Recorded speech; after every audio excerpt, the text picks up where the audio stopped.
नमस्कार, मैं हूं अनुराग मालवीय और प्रदेश दिन भर में आपका स्वागत है। प्रदेश दिन भर में आज हम बात करेंगे कांग्रेस प्रदेश कार्य समिति में बने हालातों की। आखिर क्या कारण है कि अब भी विवादों का नाता जो है कांग्रेस से जुड़ा हुआ है, इस पर होगी चर्चा। लेकिन उसके पहले प्रदेश की दिन भर की सुर्खियां।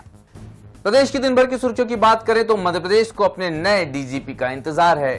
डीजीपी को लेकर दिल्ली में बैठक हो चुकी है। यूपीएससी ने 3 नामों का पैनल मध्य प्रदेश सरकार को भेजा है और इन्हीं में से एक नाम मध्य प्रदेश का नया डीजीपी होने वाला है। मध्य प्रदेश की तरफ से इसकी शुरुआत हुई थी, 9 नाम भेजे गए थे, जिसमें से बैठक के बाद 3 नामों का पैनल बनाया गया। इन 3 नामों का पैनल मध्य प्रदेश पहुंच चुका है और ये नाम है अजय शर्मा, अरविंद सिंह और कैलाश मकवाना की। हालांकि हम आपको बता दें कि संभावनाएं इनमें भी जो हमारे पास जानकारी है उसके हिसाब से पहले पायदान पर कैलाश मकवाना नजर आ रहे हैं, दूसरे पर अजय शर्मा और तीसरे पर अरविंद। हालांकि इन तीनों नामों के संदर्भ में बताया जाए तो एक नाम संघ की पसंद का है तो दूसरा नाम केंद्र की पसंद का है। संघ और केंद्र की पसंद के साथ साथ जो मुख्यमंत्री की पसंद होगी वही नाम मध्य प्रदेश के नए डीजीपी का होगा।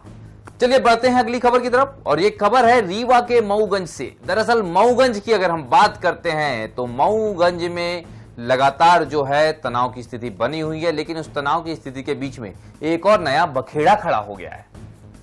मऊगंज के विधायक प्रदीप पटेल को जिला प्रशासन ने नजरबंद कर लिया है।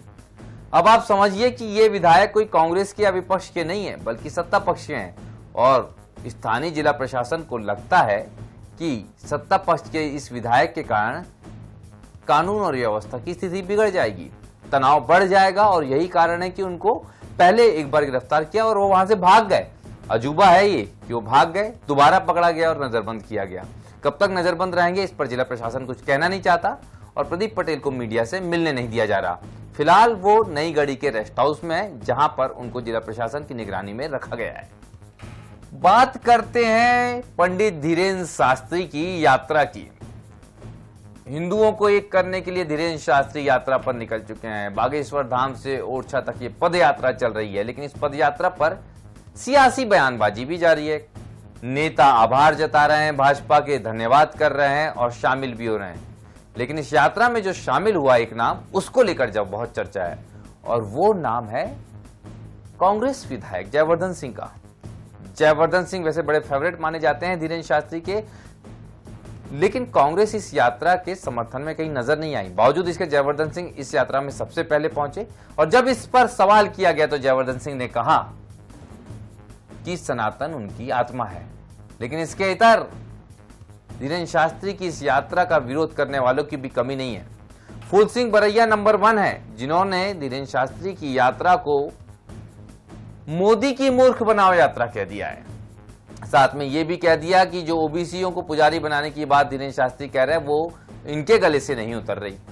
फूल सिंह बरैया यहीं तक नहीं रुक रहे बल्कि ये भी कह रहे हैं कि अगर जयवर्धन सिंह उस यात्रा में शामिल हुए तो उनका इससे कोई लेना देना नहीं है। क्या कहा जयवर्धन सिंह ने और फूल सिंह बरैया ने, यह भी सुन लीजिए। क्या सलाह देंगे? वो तो मोदी जी ने उसे तो अंतर्राष्ट्रीय लीडर बना के रखा हुआ, उसे कौन सलाह देगा? यात्रा में बड़ी भीड़ बढ़ रही है। भीड़ तो देखो, आज इंडिया में भारतीय जनता पार्टी ने जनता को बेवकूफ बना दिया है, तो बेवकूफ बना करके लोग चले जाते हैं। अब वो कहते हैं कि यही उद्धार होगा। अगर यही उद्धार होगा तो मोदी सरकार उसको चला रहा है। कह दे नहीं कि ये उद्धार करने वाला तो यही संस्था है कि बोले गाय की पेशाब से कैंसर ठीक होता है, तो एम्स क्यों खोल रहे हो? तो इसका कौन जवाब देगा? तो ये सारी चीजें हैं, इनका कोई देखिए इनके पास कोई उत्तर नहीं है।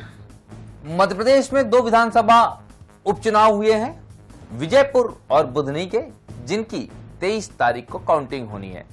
अब बहुत कम समय बचा है, अगले 24 घंटों में लगभग पिक्चर साफ हो जाएगी कि कौन यहां से जीतने वाला है। हालांकि INA 24x7 ने भी अपना एग्जिट पोल किया है और आश्चर्य की बात यह है कि दोनों ही सीटों पर भारतीय जनता पार्टी को एक एज मिल रही है, एक बढ़त मिलती दिख रही है। चलिए अब चलते हैं आज के चर्चा के विषय पे। आज की सियासी चर्चा है मध्य प्रदेश कांग्रेस की प्रदेश कार्य समिति, जहां पर अजीबोगरीब नजारे देखने को मिले। एक वीडियो तो ऐसा आया जिसमें उमंग सिंगार की कुर्सी ही हटाई दी गई। उमंग सिंगार को इस बैठक में शामिल होना था, वो लगातार कांग्रेस की बड़ी बैठकों में शामिल नहीं हो रहा है। कहा जा रहा है कि जीतू पटवारी और उमंग सिंगार के बीच दूरियां हैं। इसके पहले जीतू पटवारी कल रुआंसे हो गए थे क्योंकि किसी भी बड़े नेता ने उस बैठक में शामिल नहीं हुए जिसमें सभी को शामिल होना था, चाहे वो कमलनाथ थे, दिग्विजय सिंह थे, अरुण यादव थे, अजय सिंह थे। वो शामिल नहीं हुए। आज प्रदेश कार्य समिति की बैठक थी जिसमें जीतू पटवारी के अलावा जो दूसरा सबसे बड़ा नाम था वो उमंग सिंगार थे, मध्य प्रदेश से, लेकिन उमंग सिंगार इसमें शामिल नहीं हुए। और समझिए आप कि किस तरह का दर्द जीतू पटवारी के अंदर चल रहा होगा, क्योंकि किसी समय जीतू पटवारी इन तमाम नेताओं की बैठकों में बढ़ चढ़कर हिस्सा लेते थे, भाग लेते थे, लेकिन जब जीतू पटवारी अध्यक्ष बने हैं तब से जीतू पटवारी किसी का भी समर्थन नहीं जुटा पा रहे हैं, या इन नेताओं के गले से ये बात उतर नहीं पा रही कि जीतू पटवारी अब प्रदेश अध्यक्ष हैं और उन तमाम लोगों को लीड कर रहे हैं। और इसी हालात के चलते जो परिस्थितियां बनी हैं वो बड़ी अजीब व गरीब है, और कुर्सी हटाने वाला ये वीडियो तो जबरदस्त नजर आता है। देखने वाली ये बात होगी कि कब जीतू पटवारी इन सबको साथ पाएंगे, या गुटबाजी के ये जो हालात हैं ये और बढ़ते ही जाएंगे। इंतजार होगा कि तस्वीर बदलेगी। मुझे दीजिए इजाजत, नमस्कार, धन्यवाद।